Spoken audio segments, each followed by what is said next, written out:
Oh my gosh. Let's make the best banana bread that I think I've ever had. So we're gonna start with 3 ripe bananas. I have 4, so I'm gonna use these. I don't think it's gonna make a big difference. You're just gonna peel them and plop them right into a mixing bowl. Give yourself a bowl with a little bit of extra room because we are gonna add flour to this.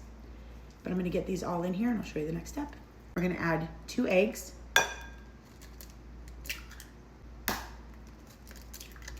The butter. Half a cup of brown sugar. Half a cup of white sugar. A teaspoon of cinnamon. And half a cup of milk. And a teaspoon of vanilla. Maybe a little more. So now we're gonna mix this with a hand mixer. You still want chunks of banana. So I'll show you what that should look like. It's gonna look liquidy right now, but there's chunks of bananas and butter. I think what I like the most about using softened, like room temperature butter the most is that those little pockets of butter that don't all the way mix in here will melt into the bread as it cooks. I don't know, I think it does something magical to it. In a separate bowl, you're gonna mix all of your dry ingredients. So 1.5 cups of all-purpose flour, 1 teaspoon baking powder, 1 teaspoon baking soda, and then 1 teaspoon salt. I use slightly less than a teaspoon because I use salted butter. Now mix that together.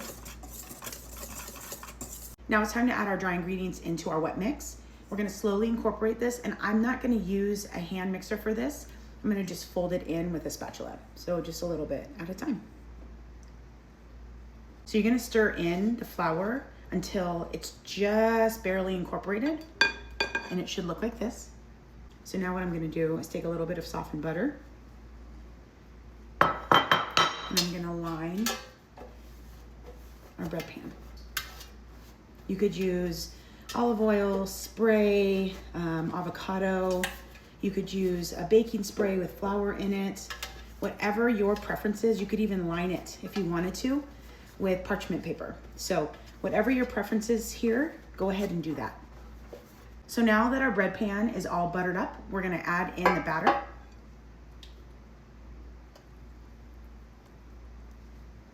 Sometimes when I have extra bananas, more than what I can use in a recipe, I'll cut them up and put them on the top of the banana bread while it bakes.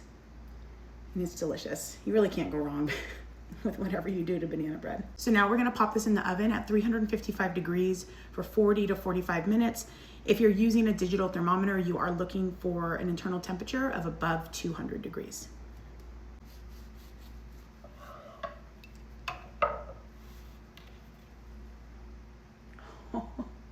I didn't let it cool all the way, if I'm gonna be honest.